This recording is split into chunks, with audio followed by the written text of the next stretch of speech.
This is a real incident from my life, and telling it is the only way I've found to stop it from crawling back into my dreams.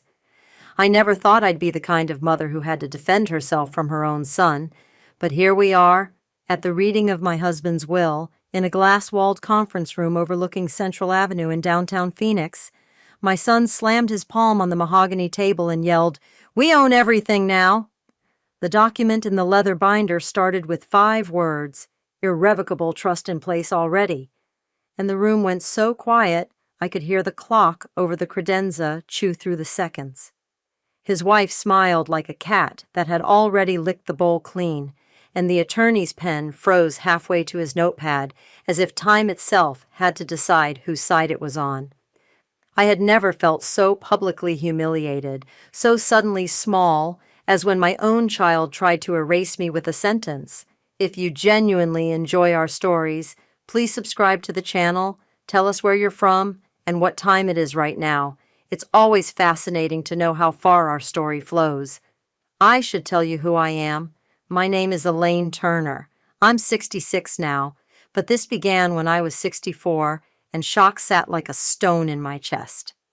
I grew up in Flagstaff, married a Scottsdale boy named Richard Turner, 2 years older than me, built an HVAC company with his brother, sold it, and spent his last good years fishing at Bartlett Lake and splitting brisket with me at Little Miss BBQ on University. No yachts, no mansions, just a 2-story stucco in Arcadia with a grapefruit tree out back and a mortgage we'd hammered down to a sliver. We had one child, a boy named Tyler, who came early, colicky and demanding, and grew into a handsome man with a salesman's smile and a gambler's eyes. It wasn't always like this. When Tyler was 7, we used to sit in the cheap seats at Chase Field for D-backs games, sharing a bag of peanuts, him falling asleep against my shoulder by the 6th inning. He told me then that when he grew up, he would buy me a house with a red front door. He said it like a promise he could carry forever. But promises, like small hands, grow slippery. The slide started the year before the will, when Richard's heart attack found us unprepared in a Costco aisle under a stack of paper towels. He lived, which gave us a second chance to plan. He got stern, practical. Our lawyer, an old Methodist friend of his named Daniel Harkins, who kept an office up on the 20th floor of the One Arizona Center, told us to do something we'd avoided. Put in place a trust that would keep vultures, his word, from circling if the worst happened. We created the Turner Family Irrevocable Trust, funded it with the house, the Fidelity account, and a life insurance policy Richard took out after the Costco scare. The trustee was a neutral, a woman named Patricia Salazar, a CPA in Tempe who'd handled trusts for Dan's clients for 20 years. "You're protecting Elaine from pressure," Dan told Richard, with me sitting right there. "That's what this is." I remember Richard squeezing my hand so tight my knuckles cracked. You might be thinking, where was Tyler in all this? Present, when it paid. He'd bring us Dutch Brothers coffee and tell us about his startups, LLCs really, shells that bloomed and died like desert flowers after a storm. He married a woman named Sierra who photographed weddings at the Desert Botanical Garden, but seemed to spend most of her energy curating their life on Instagram. They drove a leased BMW, and they were always almost on the verge of something huge. Almost. When Richard finally died, it was quiet. He walked out to prune the grapefruit tree. I went inside to fetch the step stool. When I came back, he was lying on his side, and the air smelled like cut citrus and panic. The paramedics were gentle and truthful. After the funeral at St. Barnabas on Stanford Drive, after the casseroles and the casseroles for the casseroles, after the evenings where I fell asleep in his recliner to avoid the bed, we got to the business of the will. I had done the trust. I had done the binders, and still I was raw. I invited Tyler and Sierra to the reading out of respect, out of habit. I didn't think I needed armor for my own child. The conference room at Harkins Law looked like a set from a show about civilized people behaving well. The mahogany table, the water pitcher sweating on its silver tray, the view of the palm trees lining Central. Dan wore a charcoal suit that made him look severe and fatherly. Patricia, our trustee, was on Zoom from a neat office with a ficus behind her shoulder, her voice steady in my ear from the tinny speaker. Dan opened the leather binder and said, "As you know, Richard and I executed an estate plan 2 years ago." When he read the first line of the will, I saw Tyler sit up straighter, the way a man does when he thinks the dice are about to tumble his way. "Irrevocable trust in place already." Dan went on, "Most assets pass outside probate through that trust." And that was when Tyler slapped the table and announced the new kingdom. Sierra laughed, the kind of laugh meant for an audience. "We own everything now," Tyler said again, softer, almost reverent.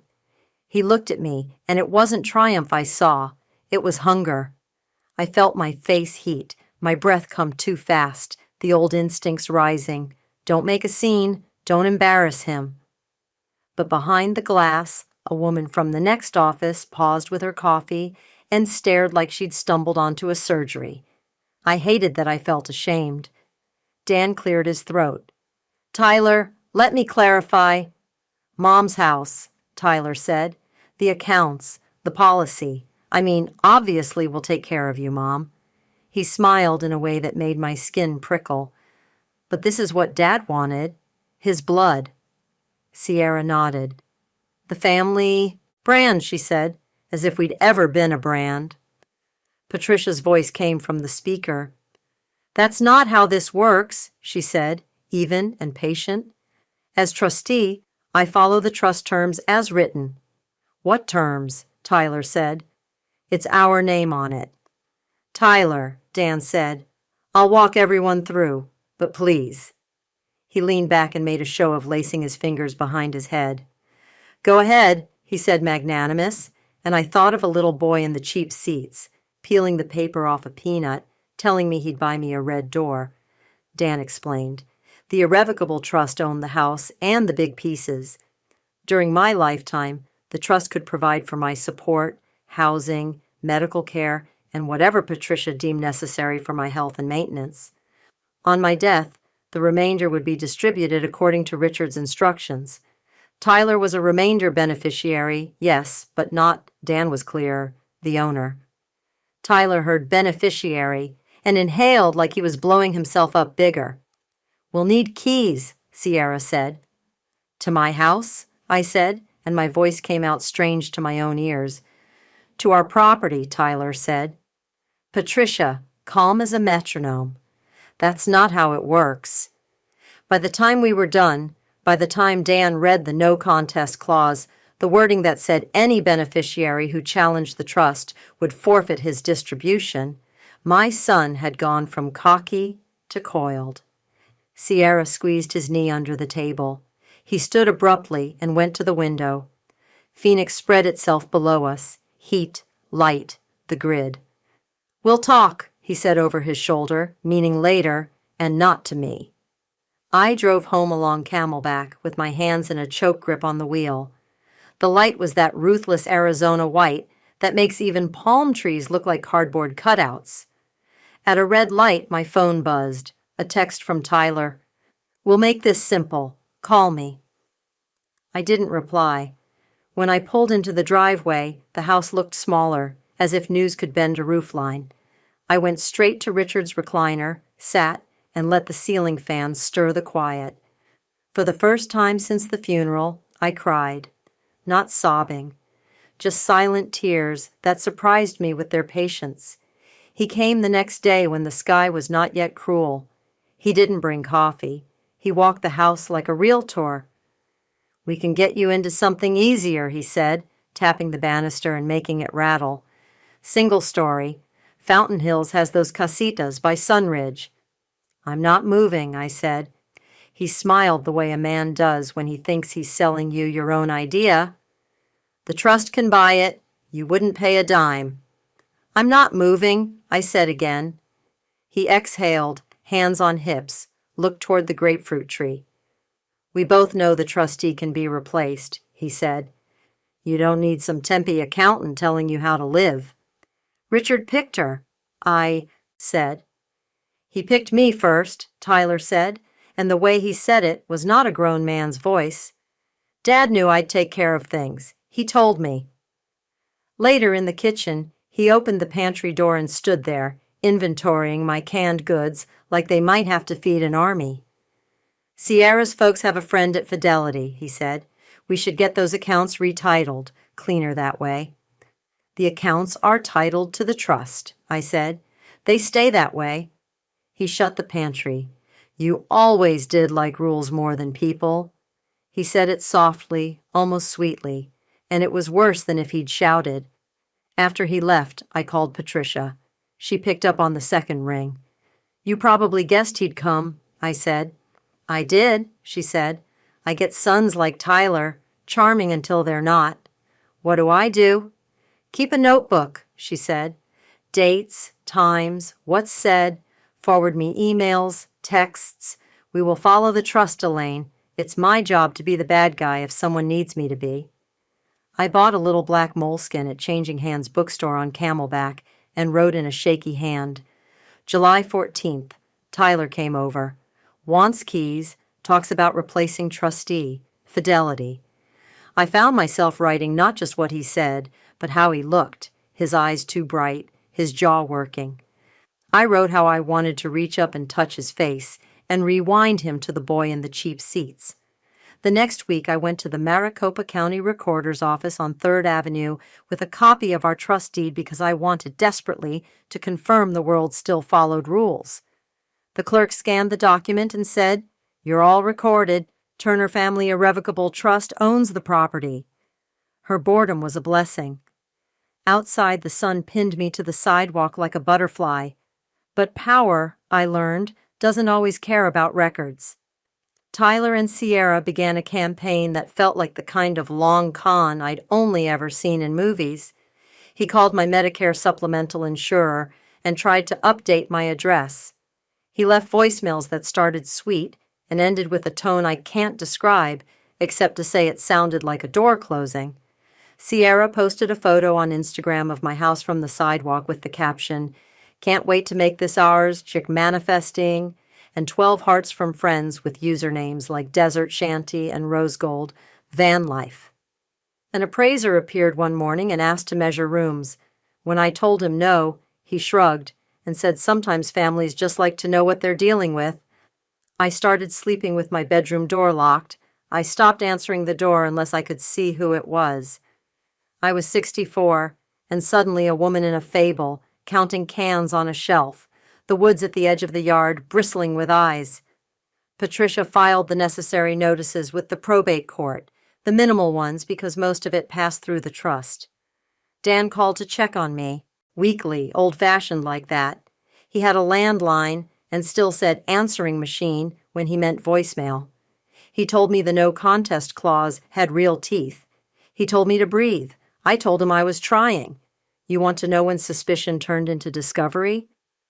It was a Wednesday morning as ordinary as a grocery list.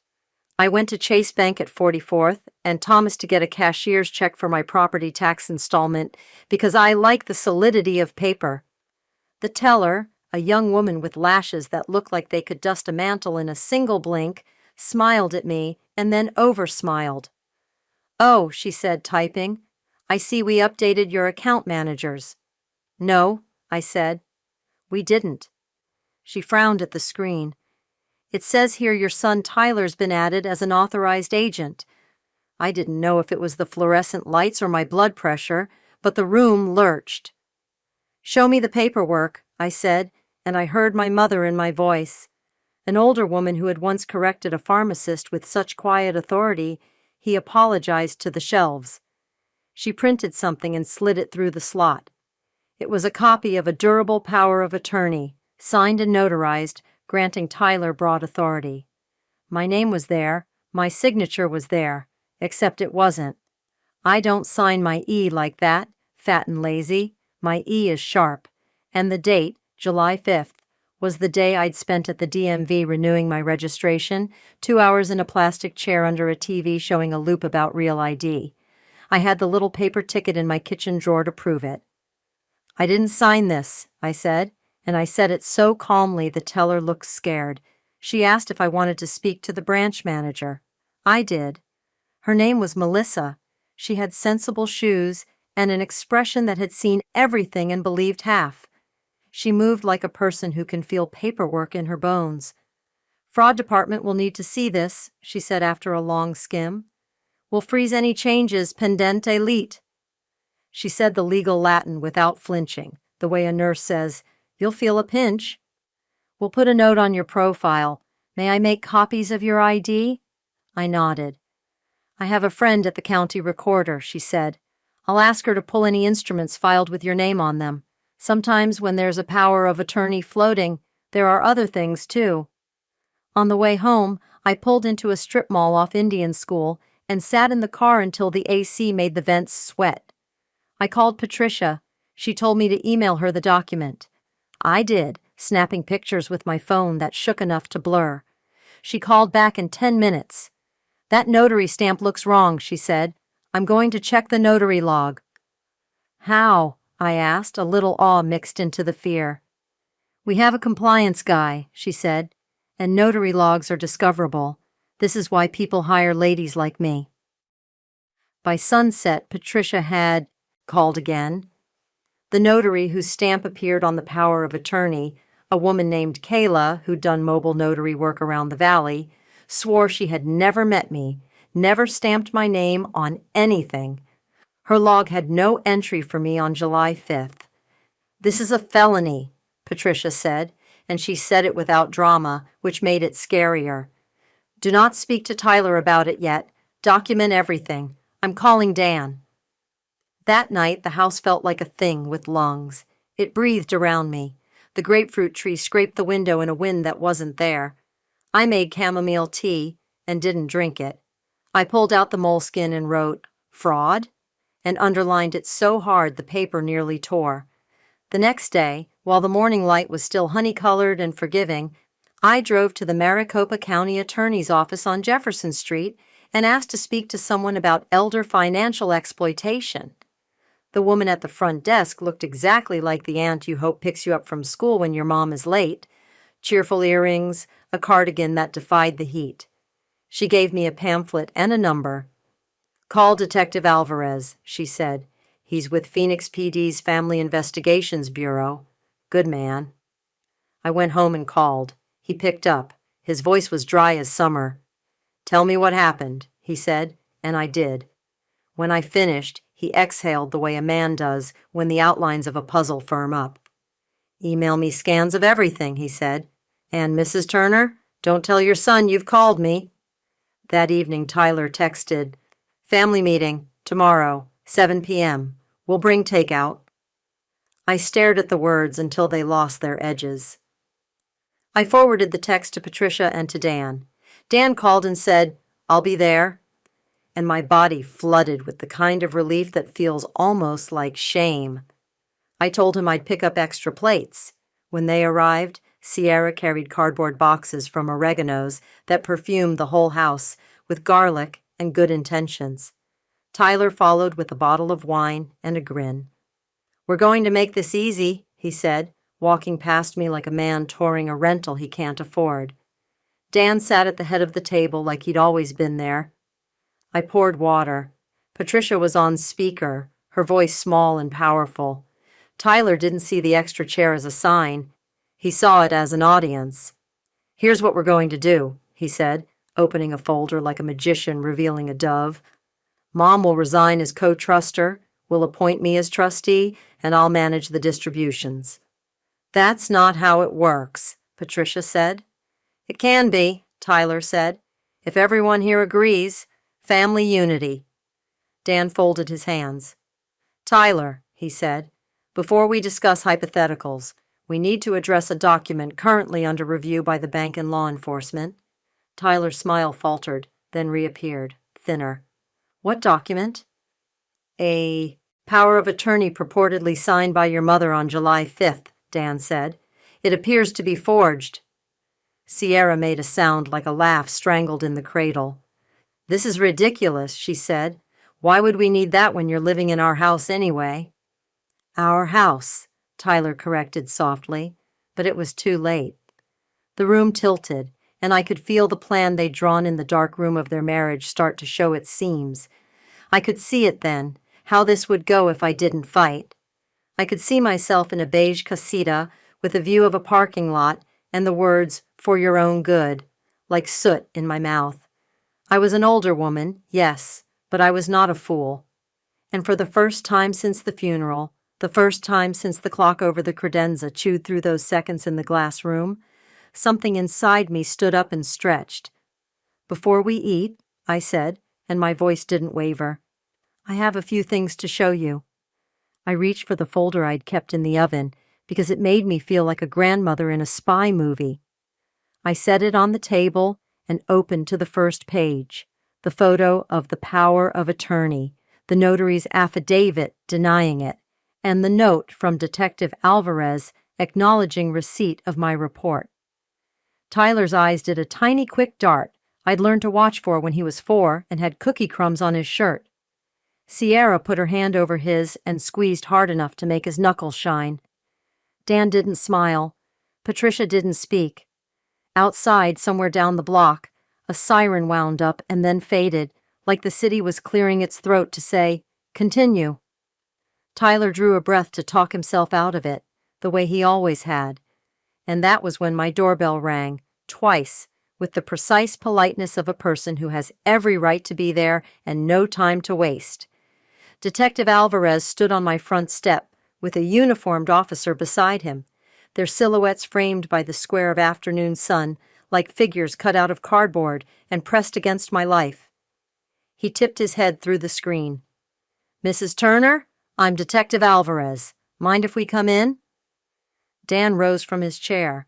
Tyler stayed seated, but his shoulders lifted in that way that meant he was making his body ready for a story that would ration the truth. Sierra touched her hair like there might be cameras, and she wanted them to land on her good side. I opened the door. The detective's gaze swept the room, the oregano's boxes cooling on the table, Patricia's voice humming from the phone, my file folder open like a wound. He nodded at Dan. "Mr. Harkins," he said, like two people recognizing the same church in different towns. "We're in the middle of dinner," Tyler said, not moving. The detective kept his voice mild. "We're in the middle of a forgery investigation," he said. "Mr. Turner, I need to speak with you and Ms. Turner, Sierra, regarding a power of attorney presented at a financial institution on July 5th. I also have a warrant to collect any devices used to create or transmit that document." Sierra blinked fast. "Devices? What devices?" Her laughter came out chopped. "This is a misunderstanding." "It usually is until it isn't," Alvarez said, almost kindly. He turned to me. "Mrs. Turner, this won't take long. Is there a place we can sit?" I gestured to the living room. They sat on the couch, the officer remaining by the door, professional and patient. Tyler finally stood, slow and theatrical, like a man forced onto a stage. He took his time crossing the room, as if delays were a currency he could spend. "I didn't sign any power of attorney," I said, because saying it out loud anchored me. "My bank manager froze changes. The notary denies the stamp." Alvarez nodded and pulled a small notebook from his breast pocket. He wrote with a chewed bic. "We've spoken to the notary," he said. "We obtained store surveillance from a FedEx office on 44th Street where this document was printed. We have someone on video at the self-serve station at 10:17 a.m., July 5th, and," he slid a printed still across my coffee table, "this appears to be you, Mr. Turner." The grainy image was good enough to wound. Tyler in a baseball cap he thought made him anonymous, but he wore to Sunday breakfast at the Henry. Sierra beside him, her hair tucked, leaning in the way she leaned into any camera she loved. "I go to FedEx all the time," Tyler said, with the shrug of a man who believes in coincidences that work only for him. Alvarez didn't argue. He just looked at the uniformed officer. The officer produced a folded paper. "Search warrant," Alvarez said, offering it to Dan, who scanned the judge's signature in a steady 2 seconds. "We'll need to seize any laptops, tablets, and phones in your possession," Mr. Turner and Ms. Turner will create a forensic image and return them within a few days. You can't just, Sierra started. We can, Alvarez said, not unkindly, but you're welcome to call your counsel. He nodded toward Dan. I assume you aren't theirs. I am not, Dan said, without inflection. Tyler exhaled a laugh that wasn't. This is harassment. Mom, are you serious? You called the police on your own son? Tyler, Patricia's voice came cool through the speaker. Your mother didn't create a forgery. He turned toward the phone like he could put his hands around the voice. Who are you exactly? Some temp with a spreadsheet? Your father's chosen trustee, Patricia said, and I've heard worse. The officer opened an evidence bag. Alvarez's pen waited above his notebook. Tyler cracked his knuckles and then went silent. Sierra's eyes glistened. She bit her lip and turned it into a pose. The detective read them their rights to decline to speak. He did it with the respect of a man who had said the same words to both men in suits and boys in hoodies. They surrendered their devices because the paper in his hand made it not a request. In the doorway, neighbors slowed their dog walks to pretend to check their phones. The embarrassment was a tide coming in, soaking the hem of Tyler's pride. He kept his chin high, but I could see it. The look of a gambler watching the dealer peel a final card he can't read. He was my boy then, in that blink, a child caught with the cookie crumbs he thought he'd brushed away. Compassion knocked. I didn't answer the door.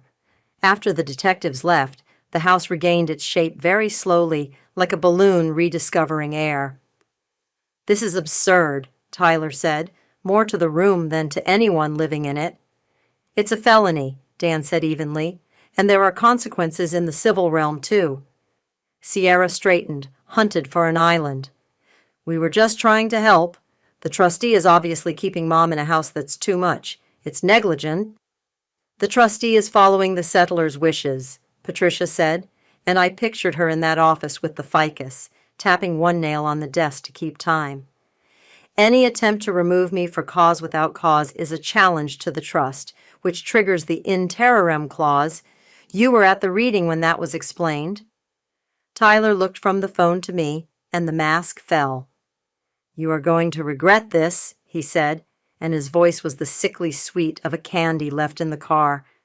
Then he walked out my front door, and Sierra followed him, carrying the untouched oreganos like a prop she didn't know where to set. Dan closed the door gently, as if the house might flinch. He didn't tell me it would be okay. He didn't tell me to be brave. He just stacked my papers, squared them, and said, Tomorrow morning, we file. What? I asked. Petitions, he said. One in probate to seek instructions confirming that any attempt to remove the trustee without cause violates the no contest clause. One in Superior Court for an injunction against harassment. And will notify the bank fraud unit formally. Patricia will suspend any and all discretionary distributions to Tyler pending resolution. He tilted his chin toward the speaker. I assume that is satisfactory to the trustee? It is, Patricia said. I could hear the smile in it, not gloating, but satisfied the system had gears that still turned. The next 3 weeks were administrative and brutal. Paper is violence when it keeps coming. I learned to read court headers like a map. Maricopa County Superior Court, East Court Building, 101 West Jefferson Street. Dan's assistant filed things with the calm of a nurse changing dressings. Patricia sent emails that started with per section 7.3b of the trust and ended with, please confirm. Chase Bank's fraud department sent tastefully stern letters, one of which I tucked into a recipe book as if I could bake with relief later. Detective Alvarez called every few days. We imaged the devices, he said, found a PDF of the power of attorney on a desktop, created with a commercial PDF editor. Embedded metadata shows edits at 10:38 a.m. July 5th. We also have screenshots of a notary stamp image saved in an album called Wedding Inspo. He let that land. We reached out to the notary Kayla, and she recognized the stamp picture, She posted it on her business Instagram years ago. Someone thought they could cut and paste. Is that enough? I asked. My voice sounded far away to me, the way my mother's had sounded on the phone when I left for college and didn't look back for a year. It is, he said. We're forwarding charges to the county attorney, likely counts, forgery, taking the identity of another, attempted fraudulent schemes. I can't tell you what they'll do, but it's moving. Tyler filed his counterattack like a man hurling rocks at a train. His petition in probate was filed on a Thursday at 3:12 p.m., as if time mattered. He alleged Patricia was mismanaging trust assets by maintaining a wasteful residence and refusing to optimize distributions. Dan sent it to me by email with a single sentence. We predicted this. Patricia filed her response the next morning at 8:01. She attached exhibits, the trust instrument, the no contest clause, a memo from a fiduciary realtor concluding staying in the house was financially neutral given the paid-off mortgage. She asked the court for instructions that any attempt to remove the trustee absent proof of breach is a contest and disqualifies the beneficiary. The hearing was set for a Tuesday afternoon in August. Phoenix light burned the city clean. I wore the navy suit I'd worn to Richard's funeral, and then to nothing, hoping clothes could be talismans. Dan met me on the steps of the East Court building and touched my elbow like someone steering an old friend into a crowded room. The courtroom was cool and beige, with rows of pew-like benches and a clock that counted out my pulse. Judge Navarro took the bench with the expression of a woman who had seen enough to love facts more than faces. Tyler sat at counsel table with a lawyer I didn't recognize, a younger man with slick hair and a confidence that made me wish him a daughter who could humble him. Sierra sat behind Tyler, sunglasses perched like armor. When she caught my eye, she tilted her chin up, and for a moment I saw the little girl she might have been, practicing faces in her bedroom mirror. Dan made his arguments without heat. The trust is clear, Your Honor. Attempts to remove the trustee without cause are challenges to the trustee's authority and, by extension, to the trust scheme. If Mr. Turner wishes to allege breach, he can bring a proper petition with actual evidence. What we have. Here is a beneficiary trying to commandeer the steering wheel. Tyler's lawyer said words like family harmony and efficiency and mom's best interest, and each one slid off Judge Navarro like rain from a hood. And the criminal investigation? She asked, flipping a page. Her voice didn't change. It was a question you ask before dinner. Do you prefer salad or soup? It's ongoing, Dan said, but bank records and law enforcement affidavits indicate a forged instrument has been used in an attempt to gain control over Mrs. Turner's accounts. Judge Navarro nodded. I am not the trier of fact on criminal charges, she said, but I am the steward of this trust's integrity. She glanced at Tyler, and her expression softened a hair, the way you soften when you recognize the wound inside the wound. Mr. Turner, you are grieving. Grief doesn't excuse greed. She returned to neutral. The court will issue instructions. Motions to remove the trustee without proof of breach will be deemed challenges triggering the no contest clause. Her gavel didn't fall, because this wasn't television, but the sound of papers being gathered had a finality that felt like an ending. Tyler didn't look at me as we filed out. He stared straight ahead, hands clenched, jaw set against a future that refused to be bullied into his shape. 2 weeks later, Detective Alvarez called. County offered a plea, he said. Attempted forgery, Class 6 undesignated, 2 years probation, restitution to the bank for costs. He takes a conviction, and the court enters a no-contact order with you regarding finances unless the trustee is present. If he violates, it goes felony. He's not going to prison, I said. The words surprised me with the relief braided into them. That's usually better for everyone, Alvarez said, but some consequences land quieter and heavier. He was right. Felony or not, the word forgery followed Tyler like a shadow nobody else could step into. He lost a consulting gig he'd been bragging about at a co-working space in Old Town because their background check coughed up the plea. The lease on the BMW didn't renew. He started driving a dented Civic that made a noise like a small animal trapped in the hood. Sierra posted a long caption about growth and evaluating partnerships from a cactus garden at the Arizona Biltmore, and 3 weeks after that she moved into a one-bedroom near Papago Park. Her Instagram shifted from brunches at Hash Kitchen to shots of her shoes on new floors and quotes about shedding skins. I didn't cheer. I just set my new boundaries like stones in a river and watched the water find a new path. Patricia, armed with Judge Navarro's order, did what the trust allowed. Section 9.2, a paragraph I hadn't noticed when Richard and Dan had walked us through the dense forest of our future, gave the trustee discretion to treat any beneficiary who committed fraud against the trust or the settler as having predeceased.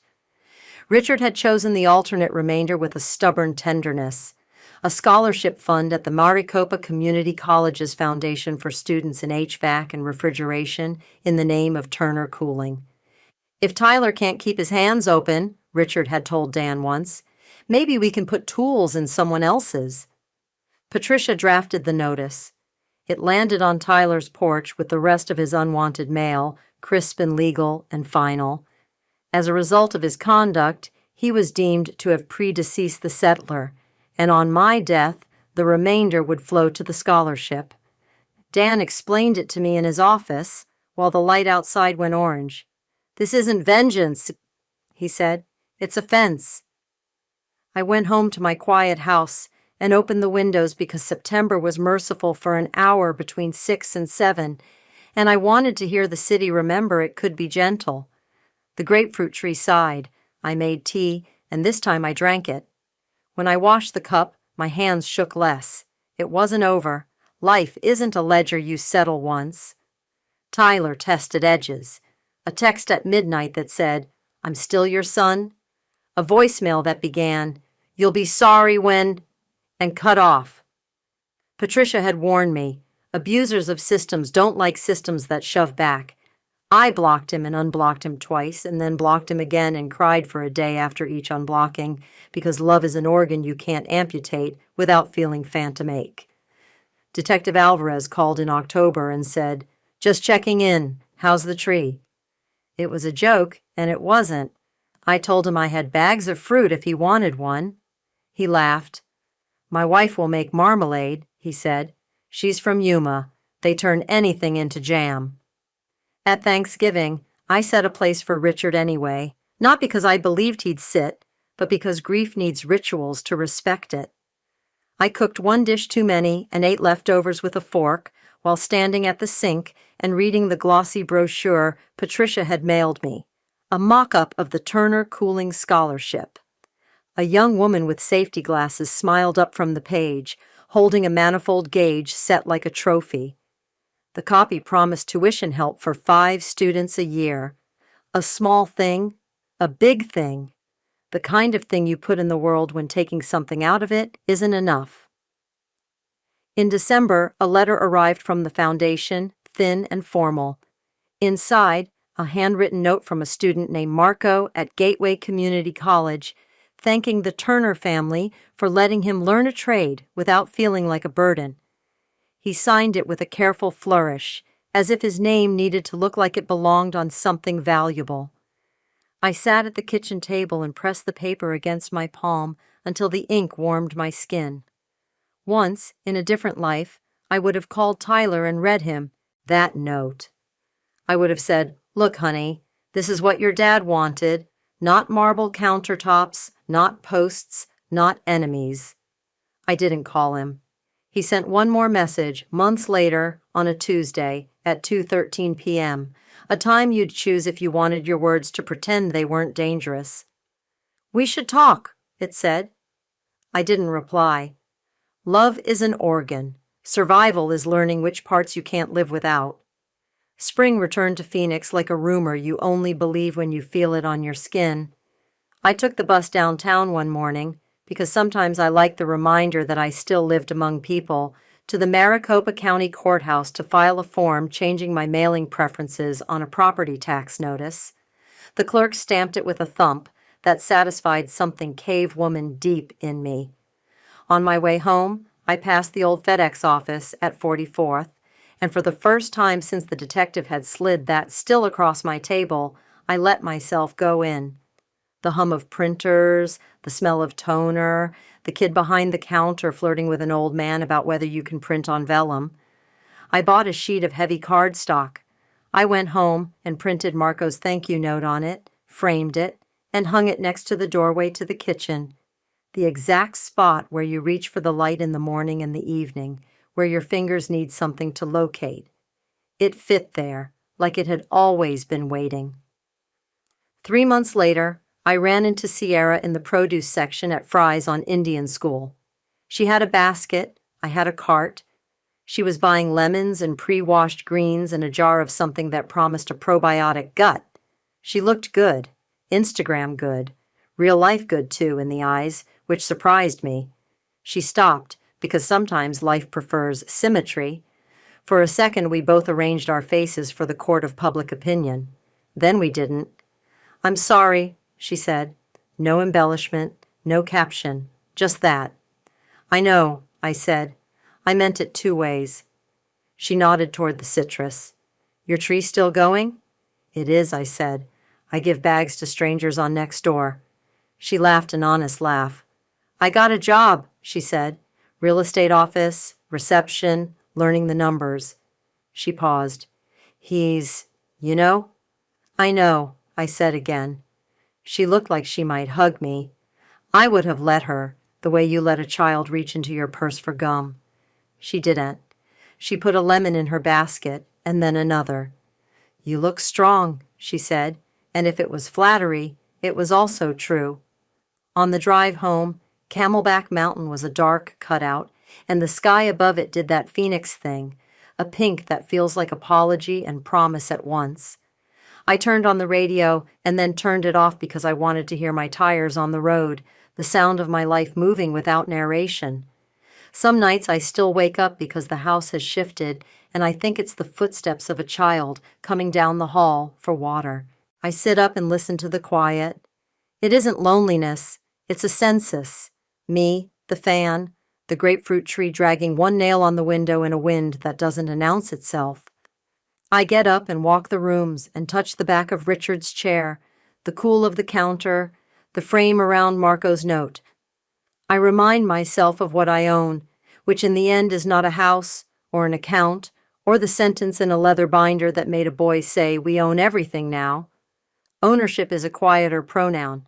People asked me, after the court and the police and the letters and the days when the mailbox had the weight of a stranger's mouth on your name, if I felt victorious, if I felt anything like revenge. I told them the truth. Revenge is just grief in armor. I wore it when I needed to. I took it off when it kept me from sleep. What remains is simpler and more stubborn. I get up in the morning and make coffee, and sometimes I cut a grapefruit in half and eat it with a spoon at the sink, the way I did the first day we moved into this house and had no chairs yet. The light in the kitchen hits the wall where Marco's note hangs, and the words catch and throw a reflection on the countertop, and for a second the kitchen is full of 2 kinds of sun. There is a lock on my bedroom door. I still use it sometimes because habit is also a kind of safety. There is a new deadbolt on the front door, the kind you feel click like the last line of a paragraph. I have my moleskin still, fat with entries now that have more birdsong than sirens. The truss sits where it always has, a stack of paper with a spine, inert until a hand makes it a weapon or a shield. Richard's name is on it, and mine, and a clause that says people who take shortcuts don't get to cut ahead.